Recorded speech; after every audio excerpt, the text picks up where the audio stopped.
राष्ट्रवादी काँग्रेस पक्षाच्या अल्पसंख्याक विभागाचे प्रदेशाध्यक्ष आणि आमदार इद्रिस नायकवाडी यांनी आज वर्ध्याला दौरा करून कार्यकर्त्यांशी पक्षाच्या कामकाजाबाबत चर्चा केली। यावेळी त्यांचे पुष्पगुच्छ देऊन स्वागत करण्यात आले। वर्धा जिल्ह्यातील विश्रामगृह येथे झालेल्या या बैठकीत प्रदेशाध्यक्ष आमदार इद्रिस नायकवाडी यांनी पक्ष संघटन, अल्पसंख्याक समाजातील मुद्दे आणि आगामी निवडणूक रणनीतीवर सविस्तर चर्चा केली।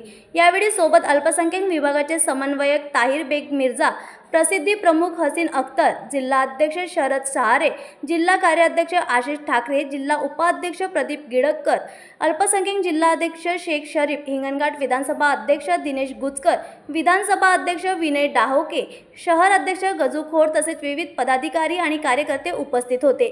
पक्षाच्या बळकटीसाठी सर्वांनी एकजुटीने काम करण्याचे आवाहन आमदार नायकवाडी यांनी केले। न्यूज एक्सप्रेससाठी वर्ध्यावरून सतीश काळे यांची रिपोर्ट।